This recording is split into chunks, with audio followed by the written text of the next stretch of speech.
Bonjour, donc on est le 1er mai, fête du travail, ou certains appellent la fête des travailleurs.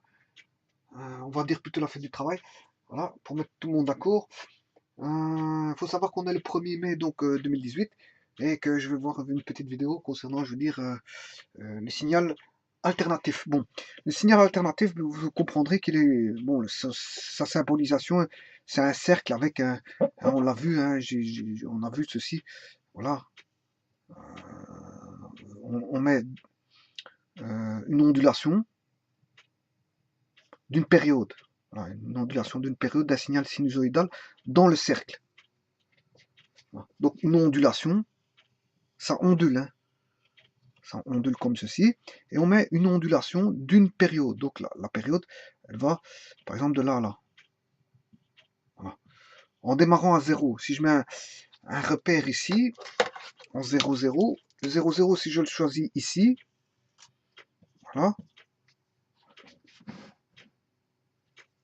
voilà mon 0, 0. Bien sûr, ici, c'est le temps, hein. Bon, c'est un signal temporel. Là, par exemple, j'aurais soit la tension ou le courant, mais ici, je mets une tension. V, U de T. U de T. Voilà, mon U de T, c'est un signal sinusoïdal. Voilà. Donc, la symbolisation, en fait, c'est un cercle qui est un générateur de tension alternative d'une certaine fréquence que je vais expliquer. Voilà. Voilà. Ici, je mets mon générateur de tension alternative symbolisé par une ondulation prise en zéro. Donc, si je prends à partir de zéro une ondulation positive, une alternance positive et une alternance négative, pour parcourir ce qu'on appelle une période T, eh bien, le symbole, c'est ceci. C'est ce qu'on a ici dans le générateur. Voilà, on a ceci. Bon, la période, c'est aussi de là à là. Ceci, c'est une période. Voilà. Qu'est-ce qu'une période? Ben, c'est quand on a f de t qui est égal à f de t plus n fois la période. Voilà. Et n étant bien sûr un entier, soit positif ou négatif, donc appartenant à z. N appartenant à z. Ça veut dire que si je prends un point, ben, je peux trouver, je veux dire, on va dire son ordonnée à un multiple de périodes près. Donc, c'est-à-dire qu'ici, si je suis à une période 1t, je le retrouve là, à 2t, ce point-là se retrouve là, à 3t, il se trouve, voilà, et ainsi de suite. On retrouve, dire sur une même droite.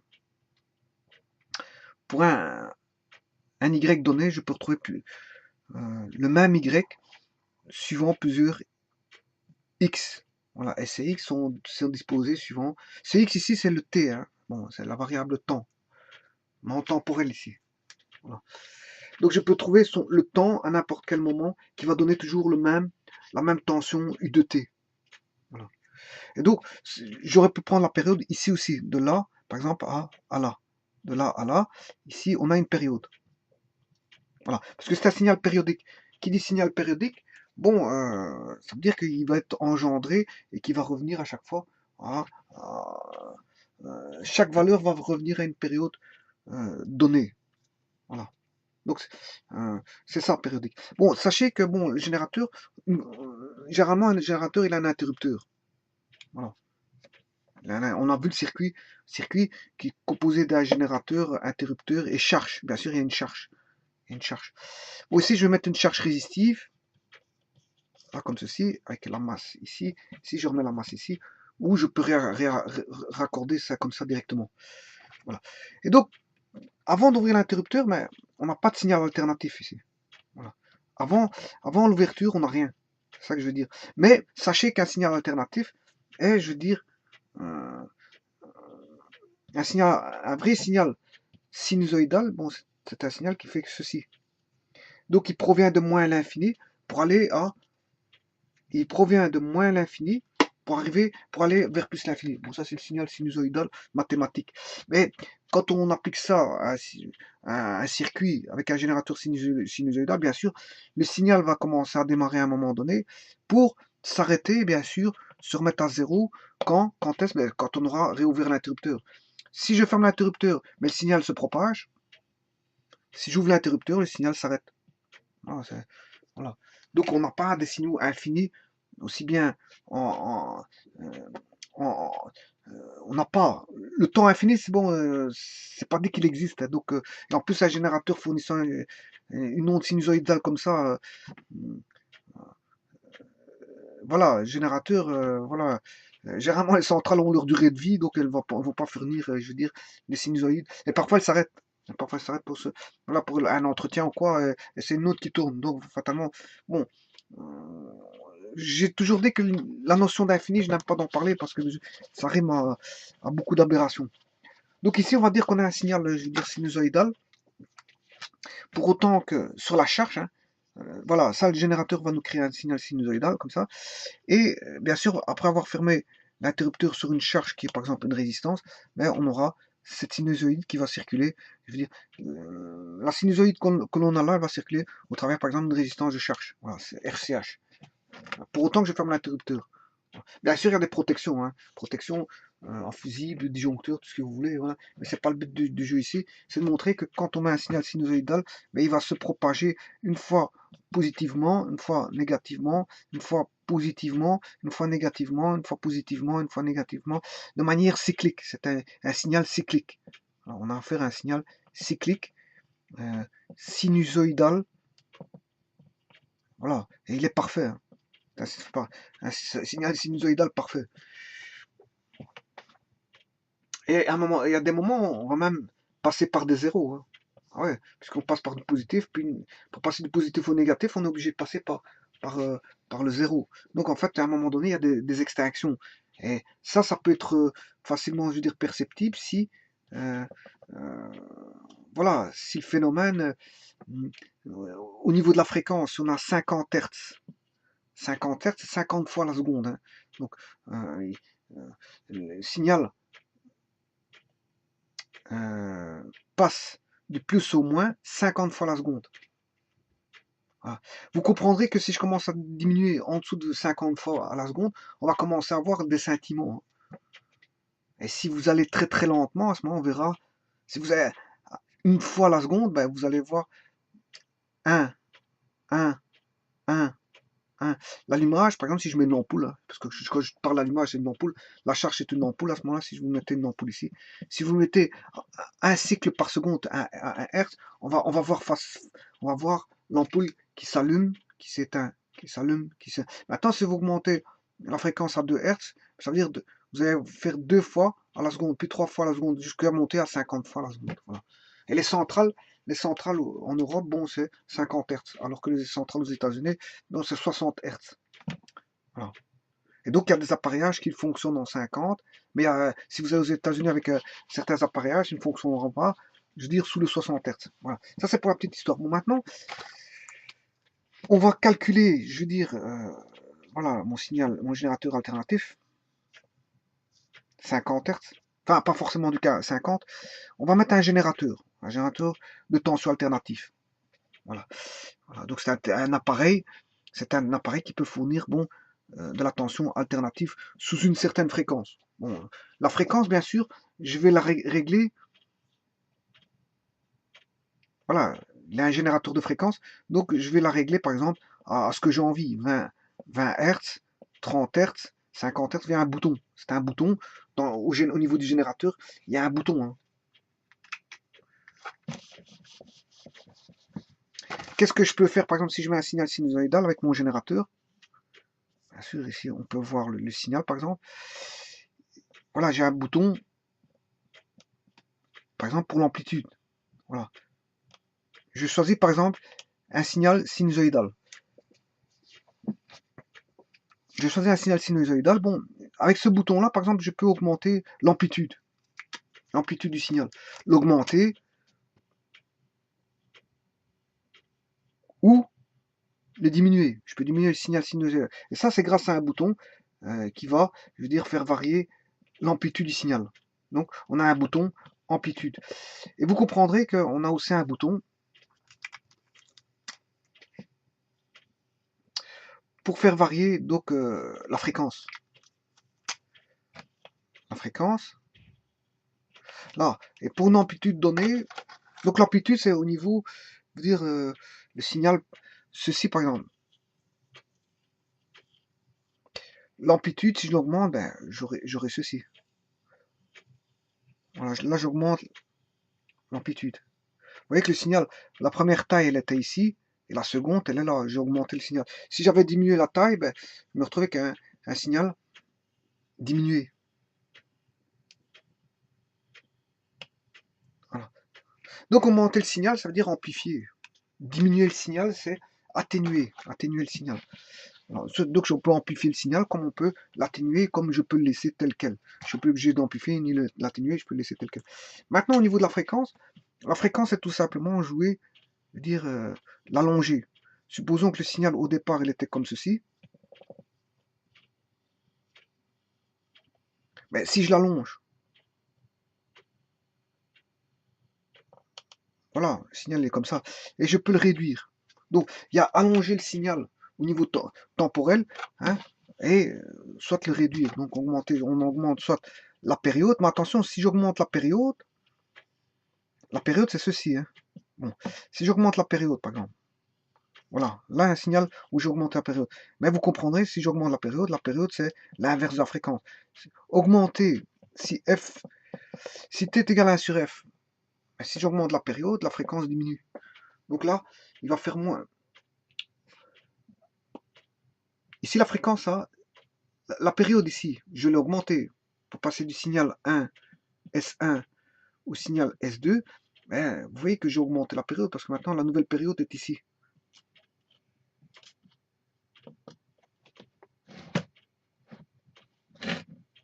Ici, j'étais 1 du signal S1.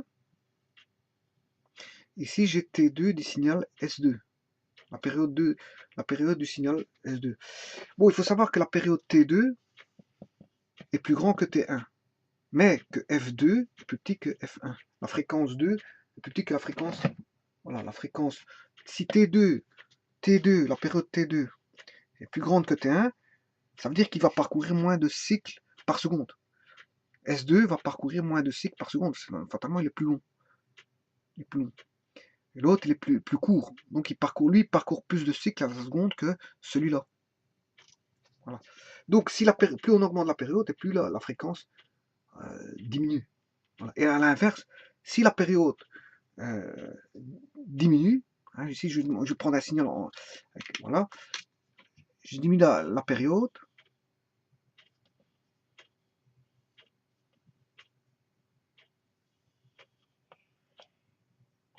et là qu'est-ce qui se passe? Ben, la fréquence augmente. Si la période ici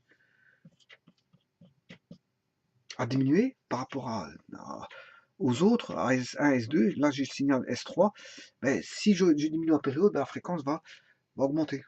Donc, voilà. Donc ça veut dire que si je diminue la période, ça veut dire que le signal va faire plus de cycles à la seconde, c'est ça que ça veut dire. Voilà. Donc on a des boutons sur le générateur de tension, on a un bouton pour amplifier ou atténuer ou garder la même tension si on n'a pas envie de bouger.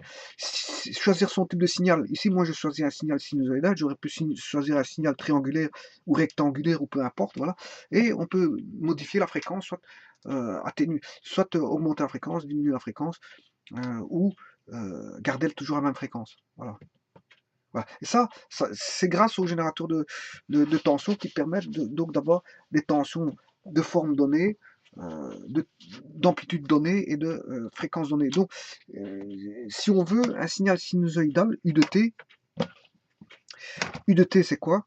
Mais U de T est donné mathématiquement par une amplitude hein, qu'on peut faire varier grâce au bouton de l'amplitude, comme j'ai mentionné, sinus oméga T plus phi. Voilà. Bon, donc ça c'est l'amplitude. Oméga, c'est... On peut représenter un signal sinusoïdal à l'aide de vecteurs de Fresnel. À l'aide d'un vecteur de Fresnel, hein, un vecteur de Fresnel. Et donc, qu'est-ce qu'on pourrait dire à l'aide d'un vecteur de Fresnel? Voilà. Voilà, ça c'est l'amplitude maximum. Hein, l'amplitude maximale. Donc si je démarre en 0, le vecteur va démarrer ici en 0. Et puis je vais le faire tourner à une certaine vitesse qu'on appelle la vitesse angulaire oméga, qui est en radians par seconde. Voilà, en radians par seconde. Je vais faire tourner en radians par seconde. Voilà. Et euh, avec le temps, ici je vais tirer, avec le temps, à chaque moment, je vais regarder où est le vecteur de Fresnel. Par exemple, si à un moment il est ici, là, si à un autre moment il est là, ça c'était à ce moment-là, il est là, puis à un moment donné il arrive ici. Voilà, au maximum, là, le vecteur il est là, ah, je suis là, donc ici, le signal a fait ça par exemple. Voilà. Et puis après, de la même manière, bon, symétriquement, je prends des vecteurs disposés de différentes manières, on aura, voilà, en fonction du temps, et voilà, au bout du compte, on aura une sinusoïde, et on peut tourner tant qu'on veut, donc on peut faire revenir voilà. En fait, en gros, ça va donner, le vecteur tournant va donner, je veux dire, une sinusoïde, si vous voulez, si on l'allonge sur un axe temporel. Voilà, et là, on a U de t. U de t. En fait, ici, c'est tout simplement un vecteur de Fresnel vectoriel, hein, euh, un vecteur tournant avec une vitesse oméga et une amplitude a. C'est tout simplement la représentation vectorielle d'une sinusoïde, et la représentation vectorielle va nous donner la norme qui est l'amplitude à un moment donné, à un instant donné, euh, du vecteur, hein. Par exemple, elle va nous donner par exemple ce vecteur-là. Connaissant l'angle, bien sûr, et ceci, je peux trouver ceci. Connaissant, si le vecteur est là, connaissant sa norme et son angle, je peux trouver, je veux dire, le signal ici. Voilà. Bien sûr, et connaissant la vitesse de rotation oméga. Hein. Voilà. Donc connaissant oméga euh, A et l'angle où il se trouve, ben j'ai toutes les caractéristiques pour trouver le signal sinusoïdal. Donc ça c'est une forme, on va dire une autre forme pour voir la sinusoïde. Et parfois on parle en vectoriel pour expliquer certaines choses, notamment dans comment on appelle ça, les modulations. Dans les modulations, on peut jouer avec les vecteurs de Fresnel plutôt que de jouer, commencer à faire des calculs de sinusoïdes le tout en science, hein, c'est d'utiliser des outils qui sont pas trop, qui vont simplifier les choses. Parce que si on commence à jouer avec des sinusoïdes, ça nous donne des calculs faramineux. Hein, ne fût-ce qu'en modulation, produit de multiplication de. Voilà. Alors qu'avec les vecteurs de Fresnel, ça nous simplifie beaucoup les choses. Voilà. Et mathématiquement en électronique, enfin, en électronique, les mathématiques, on utilise généralement les outils pour simplifier. J'ai expliqué en automatisme au départ, on utilise bon, hein, les équations différentielles, c'est un peu trop lourd à manipuler. Et puis on utilise, comment on appelle ça, euh, euh, les équations différentielles au départ, et puis les transformations de Laplace, qui sont plus aisées à manipuler comment on appelle ça. Donc on oublie à un moment donné complètement les équations différentielles pour utiliser les transformés de Laplace. Donc ici, parfois on peut utiliser les vecteurs de Fresnel plutôt que d'utiliser directement la sinusoïde pure et de faire des calculs avec la sinusoïde pure. Ou la sinusoïde plutôt. Voilà, donc ici, quelles sont les caractéristiques que l'on a? Ben, c'est l'amplitude A, hein, on sait bien que quand on a un sinus, la fonction sinus x, elle fait ceci. Mais si vous faites A fois sinus x, ben, vous comprendrez que si A, je veux dire, euh, bien sûr ici, on a une fois sinus x. Si A est plus grand que 1, ben, fatalement, on amplifie. Et si A est plus petit que 1, ben, on atténue. Voilà. Donc ça c'est bien, là c'est ce qu'on appelle le coefficient d'amplification ou d'atténuation. Ouais, si on voilà, c'est l'amplification. Voilà. Une amplification plus grande que 1, on amplifie. Une amplification plus petite que 1, on atténue. Voilà. Ça c'est pour la petite histoire. Maintenant, le oméga. Le phi c'est la phase initiale. On s'arrange pour faire partir, pour mettre l'axe au départ je veux dire, du signal.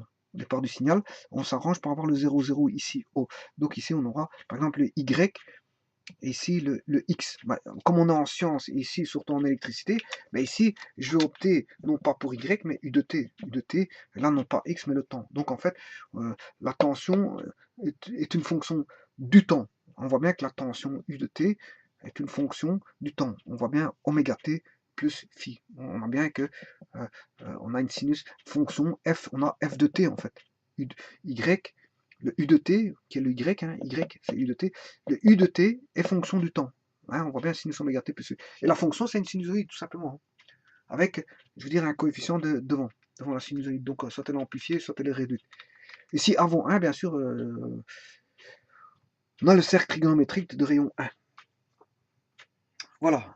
Donc ici, on a donc la phase initiale. On s'arrange pour avoir la phase initiale, le démarrage de la phase. En fait, il n'est pas déphasé, il démarre pas ici ou ailleurs, voilà. Il démarre en 0. On s'arrange pour avoir la phase initiale en 0. Pour ça, j'ai opté phi égale 0. Donc, je vais faire tomber le phi.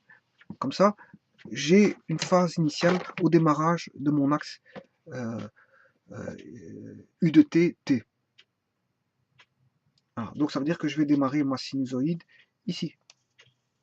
Voilà. Donc, avec phi égale 0. Voilà, pas déphasé. Bon, maintenant, ceci étant dit,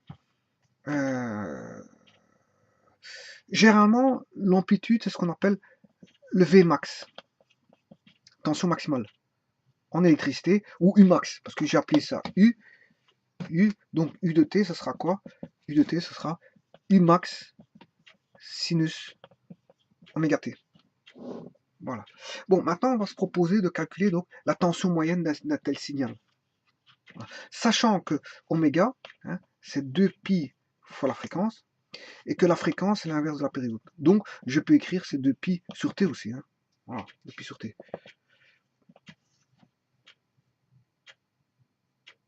Donc, en fait, la fréquence, bon, c'est le nombre de cycles qu'il fait par seconde. Voilà.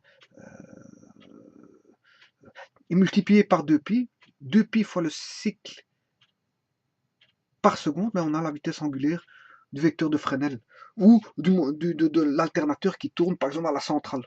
Pour avoir la vitesse de rotation de l'alternateur, ben vous faites 2pi fois la fréquence 50 Hz, 50 fois 2pi, vous avez la vitesse angulaire en radians par seconde de l'alternateur qui tourne à la centrale. Parce qu'en fait, l'électricité, bon, généralement, c'est des bobines qui tournent. Hein. Comment avoir de l'électricité? Vous faites tourner des bobines, vous avez l'électricité. C'est les lois physiques de l'électricité.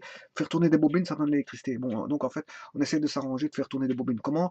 Ben, par plusieurs manières. Hein. Ce sont les différents types de centrales. Hein. Il y a une centrale nucléaire, une centrale thermique, centrale. Voilà, centrale. Maintenant, il y a une centrale solaire aussi. Centrale solaire, à énergie solaire, bon, différents types de centrales. Mais centrale à énergie solaire, ça n'a plus rien à voir. C'est des systèmes à panneaux au silicium, donc ça n'a plus rien à voir comme système de bobines tournantes. Hein. Voilà. C'est pas des bobines tournantes hein, dans les centrales. Voilà.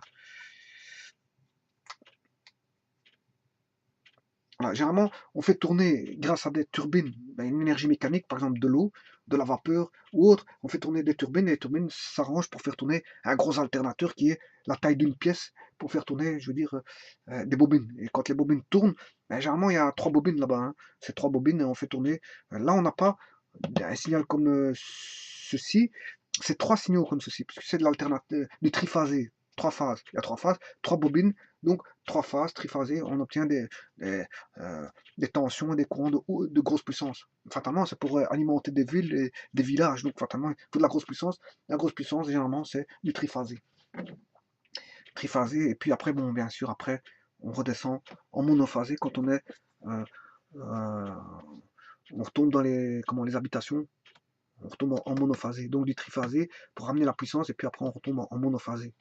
Hein. Quoique il y a des personnes qui ont le triphasé chez eux, comme malgré tout, hein, et peuvent faire tourner des moteurs triphasés chez eux. Bon, tout le monde n'a pas forcément du monophasé. Il y a des habitations avec, ils ont la chance d'avoir du triphasé ou via une demande d'avoir du triphasé pour leur atelier, pour leur garage, pour faire tourner des machines, voilà, dont ils ont des besoins. Hein, bon. Auparavant, les gens avaient le triphasé. Avant.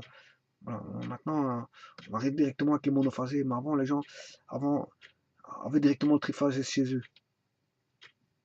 Alors, il existe aussi triphasé pur, comme il existe le triphasé avec neutre. Hein. Voilà. Bon, mais de toute façon, ici, on n'est pas en triphasé, on est en monophasé. Et donc, ici, comment trouver oméga, c'est quoi? C'est la vitesse angulaire donc, de la machine qui est tournante. Ou on peut dire que oméga, c'est aussi donc tout simplement 2pi fois la fréquence, c'est le nombre de cycles fois 2pi. Mais qui est repris ici, hein, oméga t, ouais, parce qu'en fait, sinus oméga t, qu'est-ce que c'est que ce fameux oméga t? Ben, en fait, oméga t, ben, c'est alpha. Si je prends un cercle, oméga, c'est la vitesse angulaire, t, c'est le temps, mais après un certain, s'il tourne à une certaine vitesse angulaire constante, parce qu'attention qu'oméga égale constante, hein, puisqu'en fait la fréquence est constante, 2pi c'est une constante, donc est-ce qu'on peut dire que oméga égale 2pi fois la fréquence? Mais tout ça c'est constant, donc oméga est constant. Si oméga est constant, on a affaire à un mouvement circulaire, mouvement circulaire, mouvement circulaire uniforme, MCU. On a affaire à un MCU. Donc on n'a pas d'accélération. Donc fatalement, n'allez pas voir à la centrale l'alternateur qui commence à tout d'un coup comment on appelle ça? À accélérer. Hein. Voilà. L'alternateur dans la centrale fait du MCU, hein, fait un mouvement circulaire uniforme. Et donc, qu'est-ce que c'est que ce alpha? Ben, en fonction du temps, si je prends la référence ici du temps, la référence ici, il démarre ici par exemple, par rapport à l'axe ici, eh bien, s'il commence à tourner, ben, à un moment donné, si je m'arrête à un temps t, voilà, ben, je suis ici. C'est alpha, c'est ce qu'on appelle comment est-ce qu'on appelle ça Ceci, la trajectoire qu'il aura effectuée, c'est une trajectoire qui est, je veux dire, un arc. Un arc. Donc ça, c'est l'espace parcouru sur un arc. Voilà, c'est l'espace parcouru sur un arc. Et qui se décrit bien sûr en radians. C'est l'arc de cercle parcouru après un certain temps à une vitesse oméga. Bien sûr, le cercle ici a un rayon A. Vous aurez compris qu'il a un rayon A. Non, il a un rayon, je m'excuse. Si le signal fait A, ici, oui, si.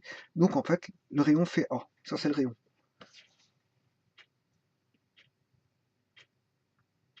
Donc, et alpha, c'est la trajectoire parcourue par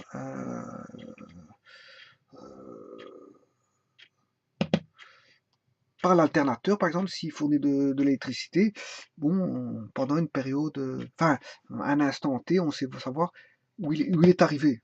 Où il est arrivé.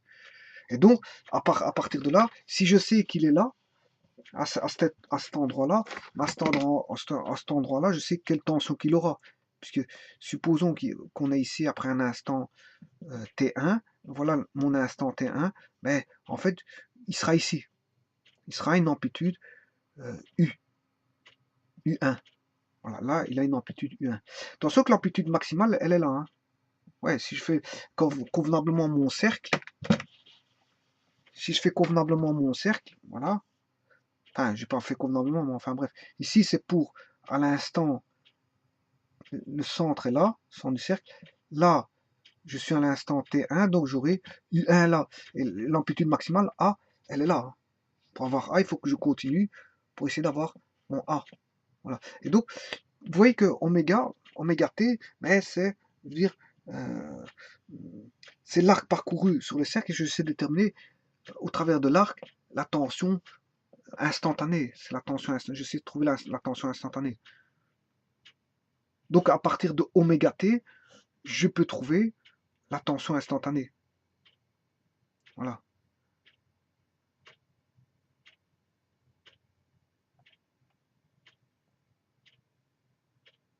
Et attention qu'oméga, justement, tout à l'heure, je parlais de A et alpha, mais ce alpha, il est déterminé par oméga T. Hein. Mais alpha, j'ai oublié le nom, hein, comment est-ce qu'on appelle ça? Oméga, c'est la vitesse angulaire, et alpha, c'est la distance. Enfin, c'est pas une distance, c'est comment est-ce qu'on appelle ça? Je ne me rappelle plus du nom, mais alpha, il y a un nom. Hein, je sais plus comment on appelle ça, alpha. Enfin, on le voit dans les MCU. On a alpha qui est décrit comme étant enfin, en tout cas, c'est en radian. C'est en radian. Et oméga, c'est en radian par seconde. Donc on a oméga, c'est radian, la vitesse angulaire.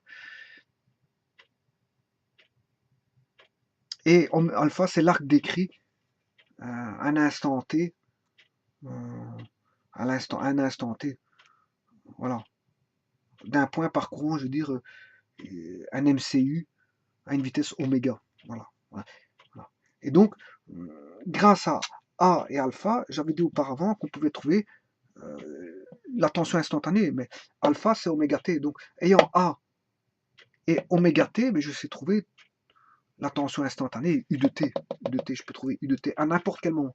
Donc à n'importe quel moment à l'instant t, je sais trouver. Voilà, parce que si oméga t, en fait, ça va être alpha, connaissant alpha et l'amplitude, mais je sais trouver. On va le voir tout de suite, hein, je vais le voir tout de suite. Regardez, ici, voilà le vecteur de Fresnel. Voilà le vecteur de Fresnel, je vais essayer de dessiner un bon cercle. Voilà, j'ai un cercle ici. Là, on a le vecteur de Fresnel. Hein, l'amplitude, le rayon, il vaut A. Hein. Là, c'est alpha. Donc, pour décrire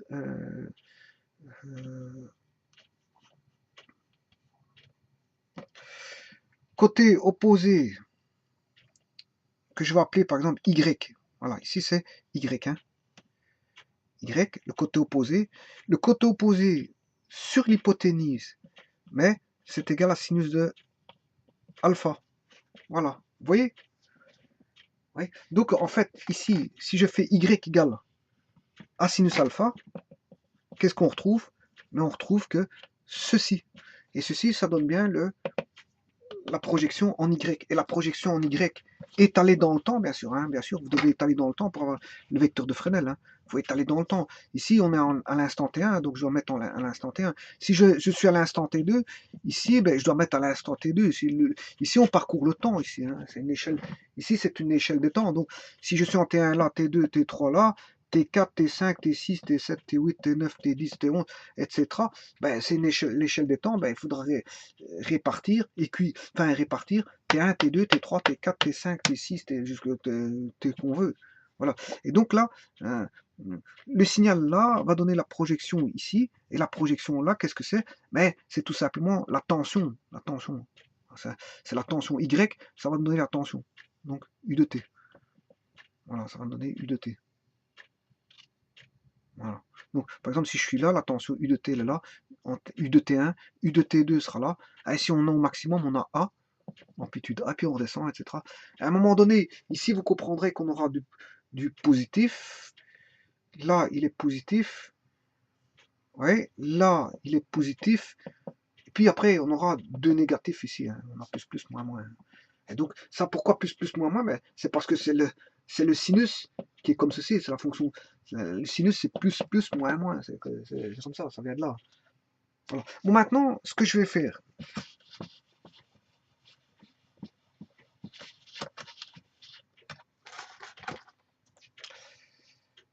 Ici, je vais donner le alpha parce que je me rappelle plus, j'essaie de me souvenir comment s'appelle le alpha, je me rappelle plus. Je le mettrai j'irai faire une recherche sur internet et je le mettrai en commentaire. Je le mettrai en commentaire. Parce que je me rappelle plus alpha comment il s'appelle en fait. Alpha c'est en radian, mais voilà, c'est le. Parce que oméga c'est la vitesse angulaire, alpha c'est en radian par seconde et alpha c'est.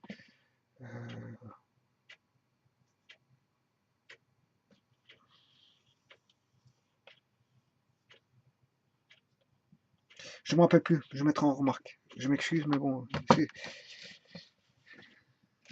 ça me reviendra, mais quand j'aurai terminé c'est toujours comme ça, quand j'ai terminé ma vidéo, je me rappelle. Ouais, c'est maintenant, il est un peu trop tard.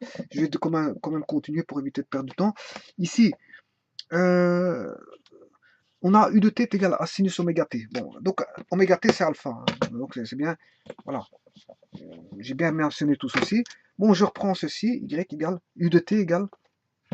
Et on va calculer maintenant la tension moyenne de ceci, sachant qu'oméga égale 2pi fois la fréquence, c'est égal à 2pi sur t. Voilà, mais la moyenne de tension, mais en fait, il suffit de faire 1 sur t, U de t, dt. Voilà, c'est comme ça qu'on a la moyenne sur une période, hein, une période t. Voilà. C'est comme les moyennes, les moyennes qu'on a en général. On fait par exemple, si on a 3 éléments, on fait la somme des 3 éléments divisé par 3. Voilà. Si j'ai 4 éléments, je fais la somme des 4 éléments divisé par 4. Si j'ai n éléments, mais je fais la somme de tous les éléments, là, il y en aura n. Je fais la somme de tous les éléments, il y en aura n, hein, divisé par n. Voilà. Et ici, c'est la même chose. La somme est donnée par, ici, on voit bien somme. Somme, c'est la somme. Et je divise ça sur une période, parce qu'en fait, voilà, c'est la tension moyenne sur une période. Hein. Donc, je divise par t, pendant une période. Et donc, si je fais ça ici, je fais 1 sur t, intégrale de a sinus oméga t dt. Voilà. Et si a, je l'appelle Umax, Umax, attention que je peux le donner en tension efficace, mais bon, ici, bon, je regarde pas après ça ici. Umax, j'ai expliqué la tension efficace une autre fois.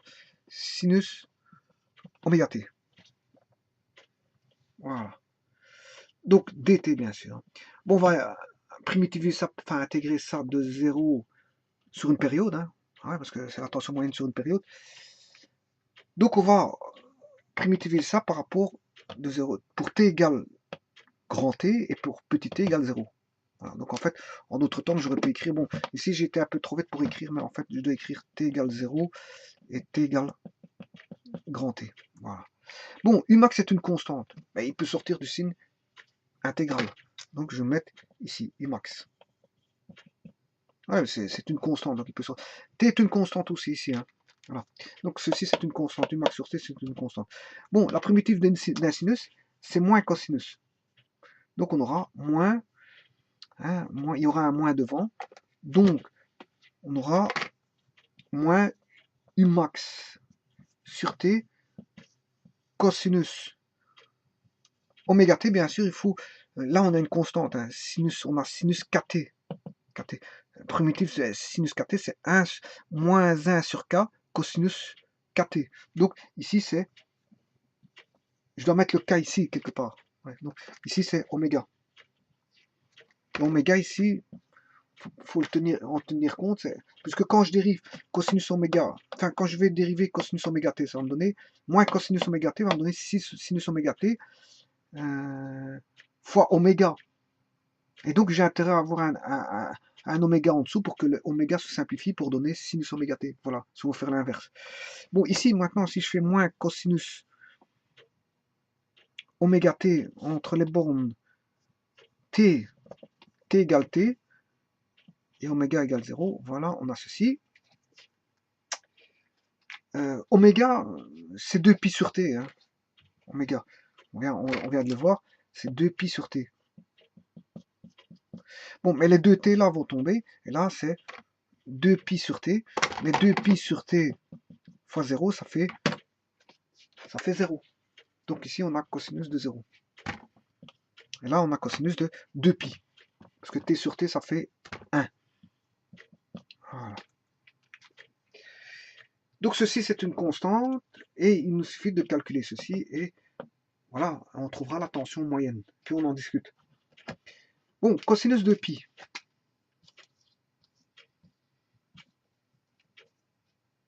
Le cosinus c'est plus plus moins moins. C'est comme si je calculais le cosinus de 0. Puisque 2pi on est là. Voilà, et la projection sur x, elle vaut 0. Ici, le cosinus, il vaut plus 1, moins 1, en pi demi, ça fait 0. Donc, ici, si je dis qu'en 2pi,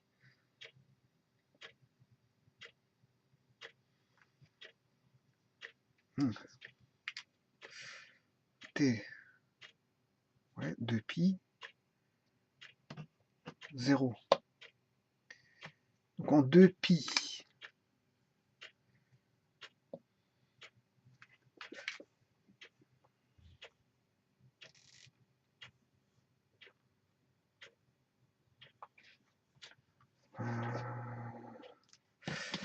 bon, c'est vrai que chaque fois je confonds sinus de pi et cosinus de pi. Bon, ici je vais d'abord faire le sinus de 0. On sait bien que c'est 0. Donc le cosinus de 0, c'est le contraire. Ça fait 1. Voilà. Donc sinus de 2pi, c'est 0. Cosinus de 2pi, c'est 1. Parce que 0 et 2pi, c'est la même chose, c'est un tour. C'est un tour plus loin, c'est tout. C'est juste un tour plus loin. Donc ici, on a bien 1. Et le cosinus de 0, ouais, ben oui. 0 et 2pi, c'est la même chose. Hein. C'est un tour plus loin. C'est juste un tour plus loin. 2pi, c'est un tour plus loin par rapport à 0. Donc c'est 1 moins 1. Et 1 moins 1, ça fait 0. Donc 0 fois la constante ici, ben, ça fait 0. Voilà. Donc ça veut dire que U max, U moyen, hein, là, ça c'est U moyen, hein, U moyen vaut 0. Tension moyenne vaut 0. Bon. Maintenant, on va en discuter.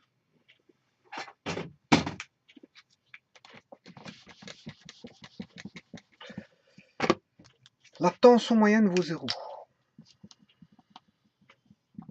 D'un signal sinusoïdal, elle vaut 0. Ça veut dire que si vous prenez un voltmètre, que vous mettez le voltmètre en courant continu, vous allez mesurer 0.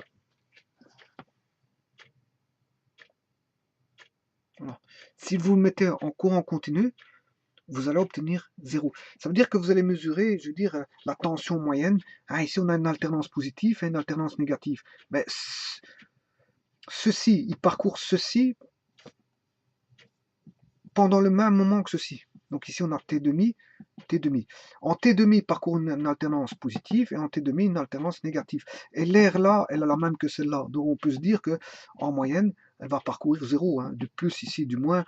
En moyenne, les valeurs ici, les valeurs d'air qu'on a ici, les valeurs d'air ici, on va dire, sur une moyenne, je veux dire, elles sont les mêmes. L'air là est égal à l'air là. Voilà, si ce n'est qu'on a un air positif, là, un air négatif. Voilà. Donc fatalement, on comprend que euh, euh, ici, d'ailleurs, c'est ce que dit ceci, cosinus de 2pi. Cosinus de 2pi à une constante près, mais ça fait 1. 1 fois U max sur oméga t. Oui, oméga t, ici, j'ai oublié de vous dire, oméga t, c'est... Oméga, c'est quoi? On a dit que c'est 2pi sur t. Voilà. Et les 2t ici vont simplifier. Donc on a U max moins U max sur 2pi. Moins U max sur 2pi.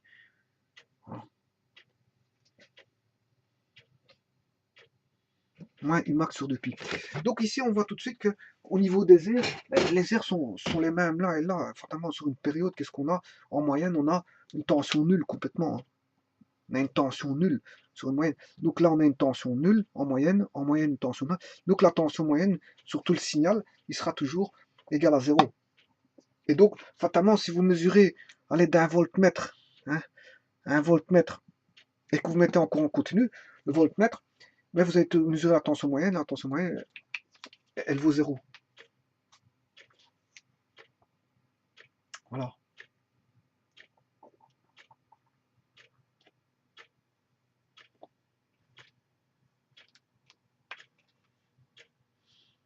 Bon, maintenant, pour avoir Umax, comment peut-on faire pour avoir Umax? Ben, Umax, on peut l'avoir de deux manières, soit en mettant en courant alternatif, en mesurant en courant alternatif. Si vous mesurez en courant alternatif, vous allez avoir ce qu'on appelle la tension efficace. Voilà, si vous mettez le voltmètre en courant alternatif. Et de I efficace, il y a un rapport entre I efficace et Umax. Donc je peux trouver Umax comment? En faisant U efficace. On sait bien que Umax c'est la plus grande tension, hein. C'est la plus grande. Voilà. Donc, comme c'est la plus grande tension, je ne peux pas multiplier par...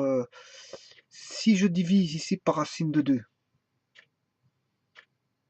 ça veut dire que Umax fois racine de 2 est plus grand, racine de 2 fois Umax, qui est égal à U efficace, est plus grand que Umax. Donc ça, c'est pas bon. Et donc en fait, Umax c'est le plus grand. Je ne peux pas avoir U efficace qui est plus grand que Umax. Donc si je multiplie par racine de 2, ben, Umax, ben, ceci est plus grand que Umax. Donc c'est pas bon ça. Ce qu'il faut faire, c'est non pas diviser par racine de 2, mais fois racine de 2. Si vous faites fois racine de 2, ça veut dire que là, U efficace est plus petit que Umax. mais que Umax est plus grand que U efficace de racine de 2. Voilà. Et donc ça c'est bon. Et donc pour avoir Umax, pour le calculer, qu'est-ce que vous faites? Vous faites diviser par racine de 2 et vous avez U efficace. Voilà. U efficace, c'est Umax divisé par racine de 2. Donc là, on a bien Umax est plus grand que U efficace. Et Umax, il ne peut pas avoir de plus grand que lui parce que c'est le tension maximale. Voilà, c'est une borne, on va dire, comment est-ce qu'on appelle ça? Enfin, je cours oublié le nom, mais enfin bref. Euh, Majorée, elle est majorée en fait. C'est une borne majorée. C'était un majorant. Majorant. Un majorant. Voilà, donc si c'était un majorant, ben, U efficace, ça n'aurait pas été un majorant, puisque en fait, c'est Umax qui est majorant. J'ai bien mis Umax maximum, majorant.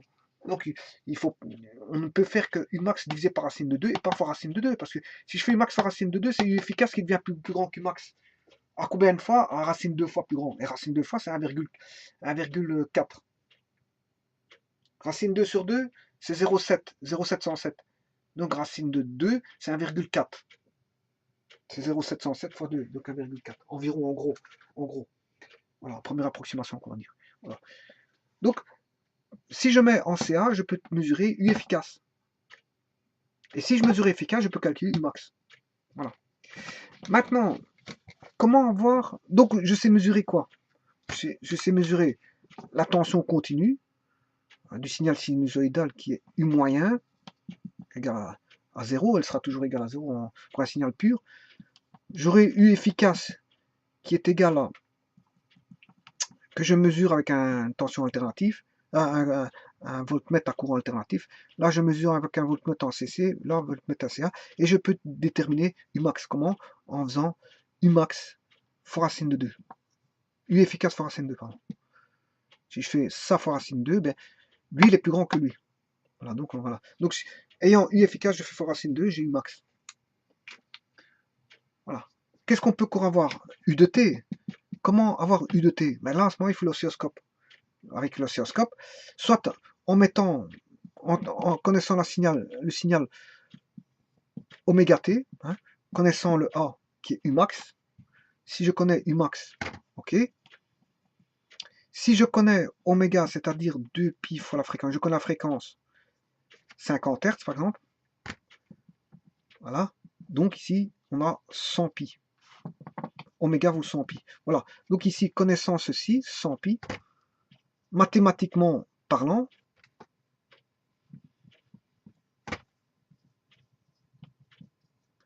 je peux trouver n'importe quel type de tension en instantané à n'importe quel moment. T, par exemple, après 2 secondes, 3 secondes, après 4 secondes, 5 secondes, après 1 minute, 2 minutes, peu importe.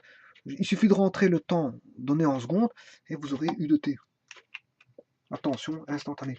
Maintenant, comment voir avec un appareillage? Avec un oscilloscope. L'oscilloscope va vous dessiner ceci, puisqu'en fait c'est un tube à écran cathodique. Et à ce moment-là, on va venir voir frapper la tension, les électrons vont venir frapper un écran fluorescent et ils vont dessiner le signal là. Donc vous verrez ce signal là.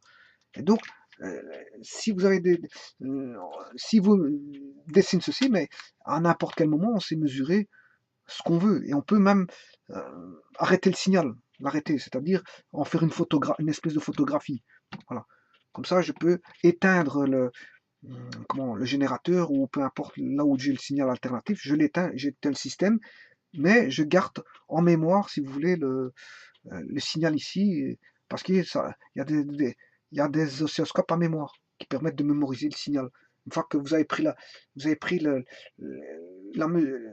signal, une fois que vous avez le signal une fois que l'oscilloscope a en sa possession le signal, ben, il y a des boutons qui permettent de mémoriser en mémoire ce signal et de le traiter par après, et de tirer les caractéristiques du signal. Donc je peux éteindre, je veux dire, le système électronique pour lequel j'ai pris le signal. Je peux éteindre, il n'y a pas de problème. Si le signal vient d'un générateur, je peux éteindre le générateur, je m'en fous, puisque je l'ai mémorisé le signal en mémoire. Voilà. Et donc à partir de là, je peux aller chercher quoi? Beaucoup de choses. Je peux aller chercher Umax. Umax, il sera là. Ouais, vous pouvez le prendre en négatif, mais à ce moment-là, vous mettez en valeur absolue. Hein.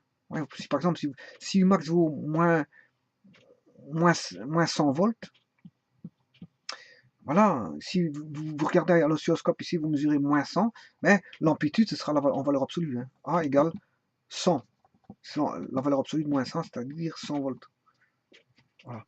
Donc vous pouvez aller chercher la caractéristique de d'amplitude max, hein, Umax. Vous pouvez aller chercher la période. Hein. Vous mesurez ceci, vous aurez la période T. Hein. Voilà. Connaissant la période, vous pouvez chercher la fréquence, puisque c'est l'inverse. T est égal à 1 sur F, ou F est égal à 1 sur T. Hein. Voilà. Connaissant la période, vous mesurez la période en millisecondes, par exemple, vous aurez la fréquence donnée voilà, en Hertz. Par exemple, un exemple, un cas de figure, 50 Hertz. Si je mesure, par exemple, ici, j'ai un signal ici fait de là à là, un signal de 20 millisecondes. Ben, ça veut dire que la période fait... si je mesure, ça se mesure avec des quadrillages. Hein, bon, c'est des quadrillages qui sont, je veux dire, linéaires. Et donc ça, il n'y a pas de problème, il suffit juste de lire. Hein. Vous aurez ici, par exemple, 5 millisecondes, là. Enfin, c'est le nombre de divisions. Une division fait autant de, voilà, fait autant de secondes. Voilà. Et donc on sait mesurer combien de divisions fait. Voilà, c'est une loi de proportion que vous aurez. Donc la période, si la période vaut, si la fréquence f vaut 1 sur t et que la période ici mesurée à l'oscilloscope, ben, il suffit de lire, les divisions ici que vous avez. Hein, si je mesure 20 millisecondes, ben, ça fait 1. 20 milli, c'est 10 moins 3. Donc, ce qui devient 1 sur 10 moins 3, ce qui fait du 10,3. Et 1 vingtième, ben, c'est comme si j'avais... si je fais fois... Ouais, 1 vingtième, pour calculer facilement, c'est comme ceci. Hein, je vais vous montrer. 1 vingtième en fraction, c'est comme si on avait 10 sur 200. Mais c'est comme si on avait 100 sur 2000. Voilà.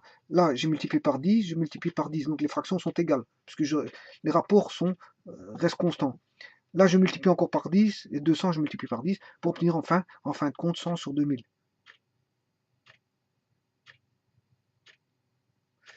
Voilà. Pourquoi je suis en train de faire ça, je ne sais pas pourquoi. Mais en tout cas, le 10-3, il donne 10,3. Donc, voilà. Mais maintenant, que vaut 1 vingtième?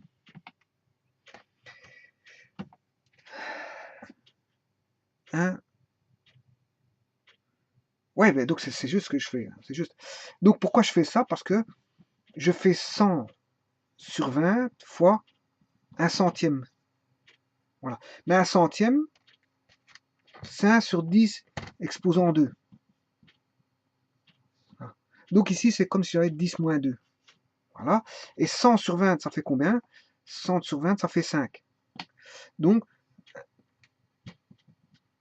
c'est comme si j'avais 5 fois 10 moins 2 fois 10,3. Or, 10,3, tout ça, c'est en Hertz. Hein. Voilà. Et 10,3, c'est des kilohertz. Voilà. Et 5 fois 10 moins 2, c'est 5 centièmes de kilohertz.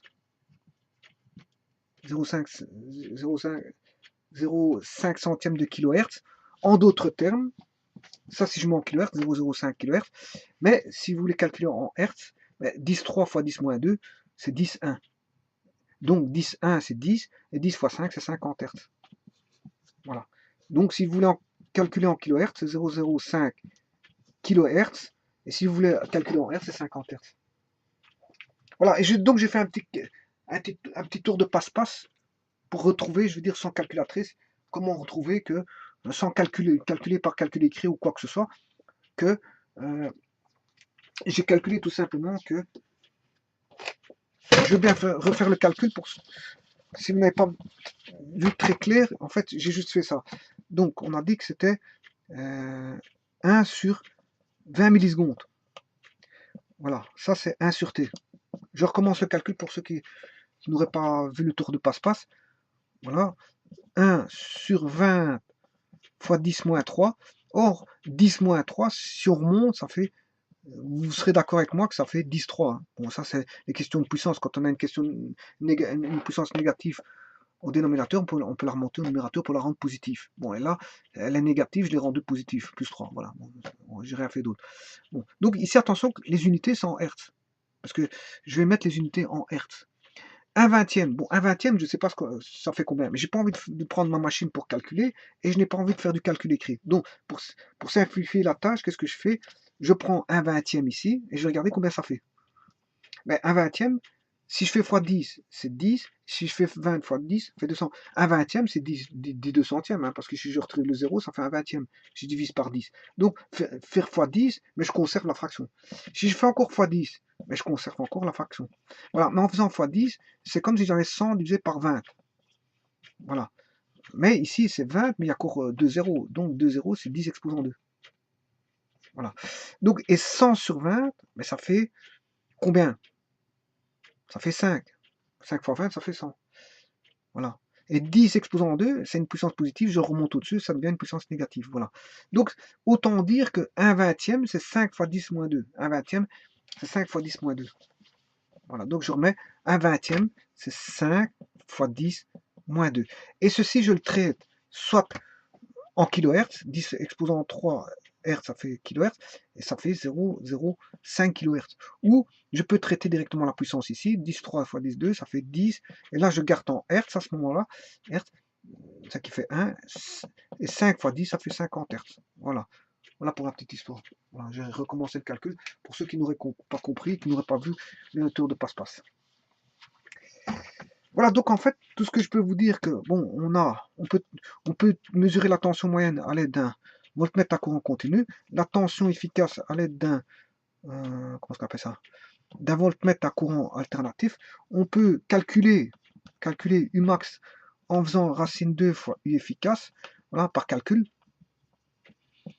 Voilà. Mais qu'à l'oscilloscope, bien sûr, à l'oscilloscope, voilà, et qu'on peut avoir U de T mathématiquement en faisant Umax sinus oméga T, connaissant à n'importe quel moment, je peux trouver la tension instantanée. Attention qu'Umax, c'est aussi, on l'a vu, hein, racine 2 fois U efficace sinus oméga T. Voilà. Pour une phase initiale, bien sûr, en 0, hein, elle démarre en 0. Voilà. Sinus oméga T. Et maintenant, à partir de l'oscilloscope, ben, l'oscilloscope pourra me déterminer quoi? Umax. Il pourra me déterminer U de T. À n'importe quel moment, je peux lire combien elle fait la tension à n'importe quel moment. C'est pas un problème, grâce aux graduations sur l'oscilloscope. Voilà. Bien sûr, l'idéal c'est d'avoir un oscilloscope en mémoire et de mémoriser le signal en mémoire, comme ça vous pouvez tout éteindre et travailler, je veux dire, à votre aise. Voilà. Donc on peut mesurer Umax, U de T, bien sûr, oméga T, ouais. On peut trouver la période. On peut trouver la période. Donc, fatalement, si j'ai la période, j'ai la fréquence. Hein, je peux calculer la fréquence par 1 sur T. Voilà, donc je peux. Ouais, avec l'oscilloscope, on peut. Toutes les caractéristiques vont ressortir. Hein. Voilà, et voilà. Et maintenant, je peux calculer oméga. Pourquoi? Connaissant F, 2pi fois F, mais j'ai la vitesse angulaire oméga. Oui, tout découle après à l'oscilloscope, je sais tout mesurer. Hein. C'est tout mesurer, la caractéristique du signal. Voilà. Attention qu'avec l'oscilloscope, je sais mesurer aussi U moyen, puisque je sais le mettre en continu ou en courant alternatif. Attention que l'oscilloscope, c'est d'abord un appareil de mesure avant d'être un appareil de visualisation. Hein. C'est un appareil de mesure, donc je sais mesurer la tension moyenne et la tension efficace. Voilà. L'oscilloscope, normalement, il vous donne la tension moyenne en mettant... il y a un appui sur le bouton courant continu, il va vous donner la tension. Hein. Voilà. Il y a un bouton sur courant alternatif, il va vous mesurer la tension. C'est un appareil de mesure avant d'être un appareil de visualisation et donc d'observation. Voilà. Maintenant, c'est vous qui devez lire. C'est une lecture à faire. Donc c'est au technicien ou celui qui fait le laboratoire ou peu importe, celui qui manipule l'oscilloscope qui doit lire les caractéristiques, savoir lire les caractéristiques et en déduire les caractéristiques de fréquence, de pulsation. La pulsation c'est oméga, hein. Ouais, parce que c'est une vitesse angulaire, ok, dans le vecteur de Fresnel, mais sur un signal sinusoïdal, ce qu'on appelle la pulsation. Ouais, parce que bon, faut pas toujours voir en vecteur tournant, hein. Bon, vecteur tournant, c'est quand on joue avec les vecteurs de Fresnel, hein. Bon, quand on se dit, ouais, l'alternateur il tourne, tralala, il y a une vitesse angulaire, mais après, après ça, faut savoir de sortir de ça, parce que là, où est où est comment, l'alternateur, il est à la centrale, bon, on s'en fout de la centrale, hein, on s'en fout de la centrale. Quand on travaille dans un laboratoire, on s'en fout de la centrale, donc en fait, on va pas parler de vitesse angulaire de l'alternateur, on s'en fout, on parlera de pulsation du signal cette fois-ci. Ce qui vient, je veux dire, au niveau soit de l'école, soit du centre de formation, soit de chez le technicien, mais c'est quoi? Le technicien, il mesure un signal, il s'en fout de la centrale qu'elle tourne à 50 Hz ou voilà, si on mesure un signal à 50 Hz, il s'en fout. Il s'en fout alors, il n'appellera pas ça vitesse angulaire, mais il s'en fout parce qu'il s'en fout de la centrale qui tourne, mais et il s'en fout des vecteurs de Fresnel, donc il va parler en pulsation. Donc on parlera ici oméga en pulsation. Pulsation, pulsation du signal, et pas on s'en fout de la centrale qui tourne, voilà. À un moment donné, il faut savoir extraire du point de vue, je veux dire, de l'origine, pour se retrouver, je veux dire, avec la base qui est le dernier signal que vous avez en votre possession, c'est-à-dire le plus proche. La centrale, elle est éloignée, ces signaux sont éloignés. Voilà. Et le plus proche, c'est ce que les signaux que vous êtes en train d'étudier, de mesurer et d'observer. Donc en fait, c'est peut-être les signaux qui ressortent, je veux dire, de votre prise de courant. Prise de courant. Donc en fait, là-bas, on parlera de pulsation, et pas de vitesse angulaire. Voilà. Mais sachez qu'à la base, le premier signal, il vient voilà, de la centrale. Et là-bas, la centrale, ça tourne. Logiquement, quand on a une centrale tournante, parce que bon, quelqu'un qui se trouve dans un lieu où il y a une centrale euh, photovoltaïque ou à tour solaire ou peu importe, voilà, là ça tourne plus, hein, là c'est à travers le soleil, voilà, malgré tout, ça donne un signal sinusoïdal, donc là c'est plus du tournant qui donne du sinusoïdal, donc là-bas on parlera directement en pulsation, et non pas en vitesse, et non pas on parlera plus de vitesse angulaire. Donc le 50 Hz, ça sera une pulsation directement d'un signal provenant d'un signal, dire, qui est fourni, je veux dire, par le système de, comment on appelle ça, d'énergie solaire, qui va vous donner des sinusoïdes. Voilà.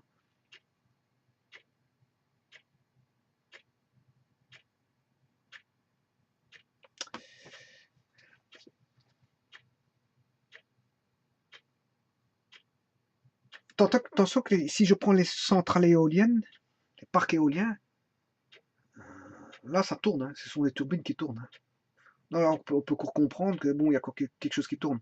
Voilà, mais quand il y a l'énergie solaire qui vient de frapper des panneaux solaires, il n'y a rien de tournant. Hein. Donc en fait, on parle plus de vitesse angulaire. Hein. Voilà. Mais on parlera directement de pulsation. Mais l'idéal, c'est de parler directement de pulsation. Parce que les derniers signaux que l'on a, ouais, ils proviennent de la centrale, mais en fait, sont proches de vous. La centrale est éloignée de vous, donc on parlera en pulsation.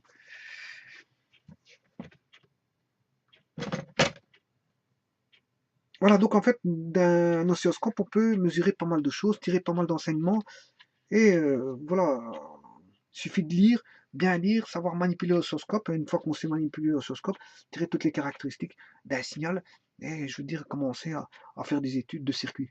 Des études de circuit. Bon, le circuit, le signal le plus facile, le plus aisé à analyser dans un premier temps, c'est ce qu'on fait au départ, c'est d'analyser déjà des signaux simples. Puis à partir de là, commençons à analyser des signaux simples. Mais attention que ce signal simple, à travers le circuit électronique, le circuit de commutation, mais ça peut devenir des circuits complexes. Attention. Hein. Hein, il suffit de rajouter des sels, des condensateurs, des ci, des là, avec des thyristors, des diodes, des tralali, tralala. Hein, après, à un moment donné, il faut commencer à beaucoup réfléchir pour savoir pourquoi on a tel type de signaux hachés, ondulés, voilà, pourquoi on a telle valeur. Voilà, là, il faut commencer à réfléchir déjà un peu plus que la moyenne. Hein. Là, on réfléchit au départ parce que, bon, quand on n'est pas fortement utilisateur, mais après, à un moment donné, quand on connaît tout ça, c'est de la routine. Voilà. Mais au départ, celui qui fait de l'électronique, les premiers signaux qu'il va, je veux dire, pour tenter de résoudre les énigmes, ces énigmes, eh ben, c'est le signal sinusoïdal, sinusoïdal. Puis par après, il va avancer. Voilà.